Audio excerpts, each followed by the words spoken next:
Hello guys, मैं Neetu IAS Neetu for UPSC. Please मेरा support करें, सब्सक्राइब करें एंड लाइक करें। आज मैं क्लास 6 चैप्टर 4 एनसीईआरटी का नोट्स शेयर कर रही हूँ आप लोग के साथ। प्लीज़ ज़्यादा से ज़्यादा सपोर्ट करें अगर आपको अच्छा लगता है तो। और ये जो मेरा नोट्स है, पहले आप एनसीईआरटी बुक पढ़ें, उसके बाद मेरा नोट्स देखें तो आपको समझ में आएगा। ओके। क्या बताती हैं हमें किताबें और कब्रें, इस टॉपिक का नाम है। इसमें क्या क्या पढ़ना है? दुनिया के प्राचीन ग्रंथों में से एक ऋग्वेद के बारे में पढ़ना है। मवेशी, घोड़े और रथ के बारे में पढ़ना है। लोगों की विशेषताएं के बारे में पढ़ना है। महापाषाण खामोश प्रहरी के बारे में पढ़ना है।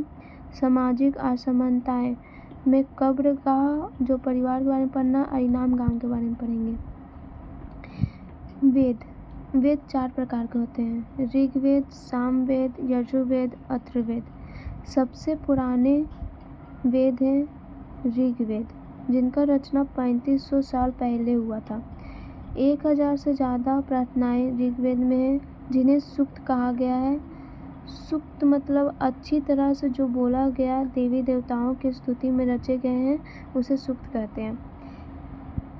3 देवता हैं: अग्नि, इंद्र, सोम या वरुण भी बोल सकते हैं। अग्नि आग के देवता, इंद्र युद्ध के देवता, जो इसमें 250 सूक्त हैं। सोम एक पौधा है जिसमें एक खास पेय बनाया जाता है।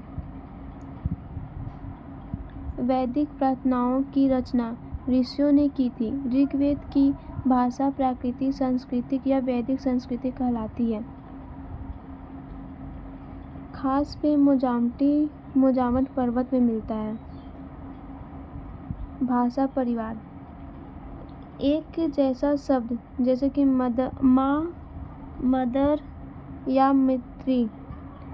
संस्कृत में भरोप्य भाषा परिवार। एशियाई संस्कृत में एशियाई भाषा। असमिया एशियाई भाषा में असमिया, गुजराती और हिंदी और कश्मीरी और सिंधु बोला जाता है।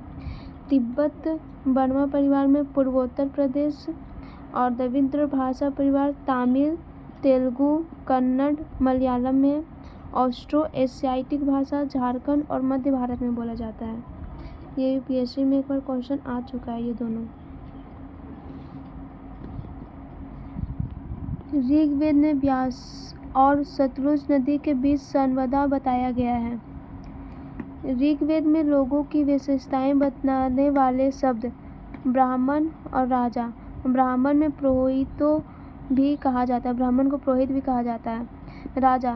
राजा उस टाइम ये नहीं कि महल हो या उसके बहुत सारे धन हो तो ही राजा होंगे। उस टाइम वो उसे राजा नहीं कहते थे।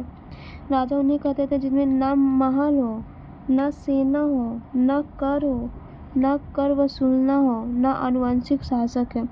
आनुवंशिक शासक मतलब एक पीढ़ी से दूसरी पीढ़ी में ना चलना, वही उसी का आनुवंशिक शासक कहते हैं। ऋग्वेद के पांडुलिपि का एक पन्ना भूर्ज वृक्ष की छाल पर लिखी या कश्मीरी में पाई गई यह पांडुलिपि पुणे और महाराष्ट्र के पुस्तकालय में सुरक्षित है। जनता या समुदाय 2 शब्दों का इस्तेमाल है, जन और विश्व मतलब वैश्य होता है। जिन लोगों ने इन प्रार्थनाओं की रचना की वे आर्य और आर्य के विरोधी दास या दास कहलाते थे। दास या दास आप ये मत समझिएगा कि वो दासी होते हैं। जैसे कि इसमें जिसको गुलाम बनाया जाता है ना, तो उस टाइम उसको दास कहते थे। ठीक। कहानी महापाषाणों की। बड़ा पत्थर, महापाषाण मतलब बड़ा पत्थर होता है। ठीक, ये पत्थर दफन करने की जगह पर लगाए गए थे। महापाषाण कब्रें बनाने की प्रथा 3000 साल पहले शुरू की गई। दक्कन में, दक्षिण भारत में, उत्तर में, पूर्वी भारत में और कश्मीर में। जैसे कि मुसलमान लोग के लिए एक पत्थर होता है ना, जब वो दफनाते हैं तो वैसे ही उस टाइम एक पत्थर रहता था और उसे जब कोई मरता था तो उसके सामने उसे गाड़ दिया जाता था। इससे पता चलता था कि वहाँ पर कोई आदमी का मृत्यु का शव है। मृतकों को खास किस्म के मिट्टी के बर्तनों के साथ दफनाया जाता था, जिन्हें काले लाल मिट्टी के बर्तन ब्लैक एंड रेड वेयर के नाम से जाना जाता है। इसके साथ मिले लोहे के औजार और हथियार, घोड़े के कंकाल, पत्थर, सोने के गहने। इस तरह के महापाषाण को शवासन शिस्ट कहा गया है। शिस्ट में एक पोर्ट होल, बड़ा सुरखा है, जो पत्थरों से बने कमरे में जाने का रास्ता था। इनाम गांव। भीमा की सहायक नदी घोड़ के किनारे की जगह 3600 से 2700 साल पहले लोग रहते थे। वयस्क लोगों को गड्ढे में सीधा लेटाकर दफनाया जाता था।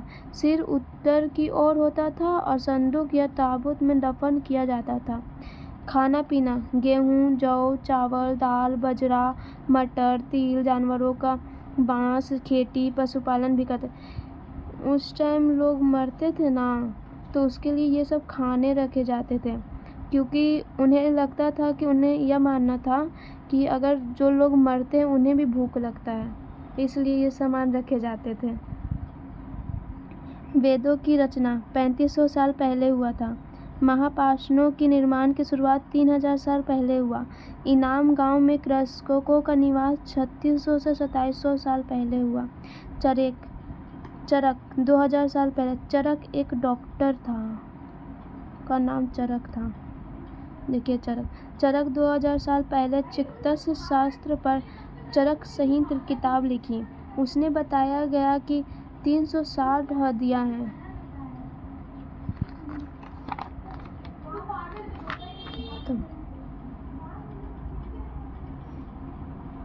प्लीज़ आप मेरा नोट्स बुक पढ़ने के बाद ही पढ़ें, तो ही आपको समझ में आएगा।